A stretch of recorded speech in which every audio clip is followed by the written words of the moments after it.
And we do remember today, Americans across the country remembering the deadliest terror attack in U.S. history. And 23 years later, families of the 9/11 victims are demanding former President Trump and Vice President Kamala Harris oppose any Middle East peace deal involving Saudi Arabia until the kingdom admits involvement in this terror attack. That includes our next guest. His father, Bruce Eagleson, died inside the World Trade Center. Brett Eagleson joins us here in New York now. Brett, welcome to you. Thank you.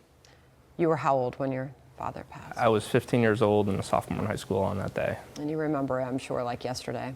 Yes. And you're the youngest of three boys, and one of your brothers was able to talk to your dad that day. Yeah, sorry. I'm just thinking about my own son. Yeah. And I know, and I can't even imagine how hard it is to talk, and you and I were able to talk during the commercial break, and I'm right there with you. America's with you. We feel this with you. And it's so fresh for all of you. Every time I speak to victims' families, it is like it happened yesterday. And your dad would be so proud of you because you are out there and you are making noise and you are standing up for him and for your family and your kids, his grandchildren, who did not get to meet him. And what is it that you are asking of not just Kamala Harris or Joe Biden, but also former President Donald Trump? What are your demands? That's exactly right. And more so than ever, we're angry. We've been upset for 23 years. We've told our sob stories for 23 years. The families stand before these two candidates today absolutely incensed. We are sick and tired of hearing never forget, but behind closed doors, nobody does anything. We have smoking gun evidence received from not the US government, but from the British government. We have a Biden presidential executive order that's not working. We had to go to the British government to get videotape of FBI-confirmed Saudi intelligence asset Omar al-Bayoumi casing the United States Capitol. The plane that went down in Shanksville, Pennsylvania, those heroes saved the legislative branch of government. We deserve better. We deserve candidates and a president who's gonna stand up for us. He's gonna take our side, put America first. I just wanna say one thing. A few moments ago, I was with President Trump at an event. He met with the family members. He was out there hearing our stories. I don't know if Kamala Harris has done the same.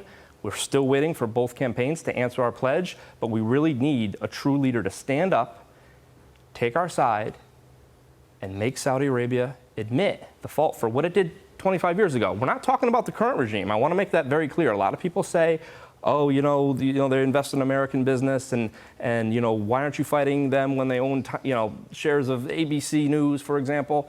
Well, that's the present day Saudi Arabia. The present day Saudi Arabia is doing a lot of things to modernize their economy. They want to ingratiate with the West. They're doing the right things. It's the old regime. And just because it happened 23 years ago doesn't absolve them of their sins.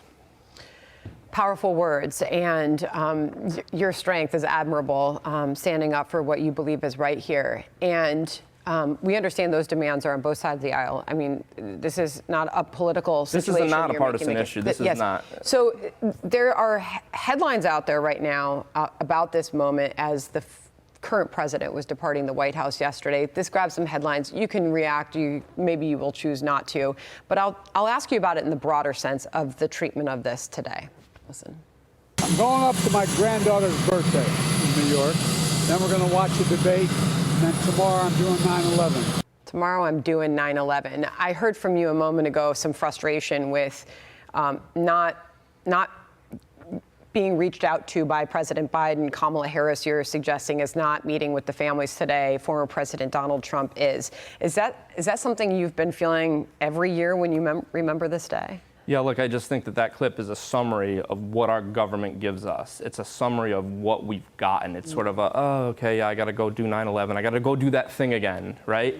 And to us, to all America, rather, it's more than that. It's more important than that. And we need somebody who's not going to treat our first responders, our military, who's not going to treat the 9/11 families as just another task. Yeah. And I will give credit to former President Trump, who did make a point to come out and hear the family stories and hear our pain.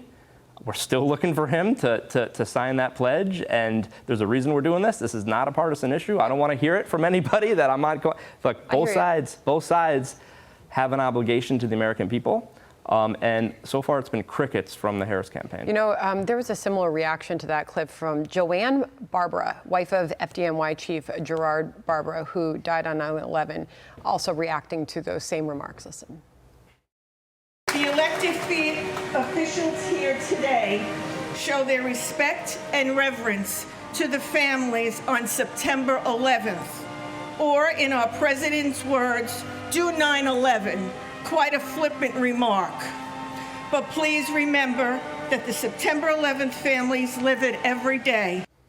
I mean, we grieve for all of you and your lost loved ones. And she's obviously, that did not sit well with her either. 23 years is far too long for anybody to wait for justice for loss of their loved ones.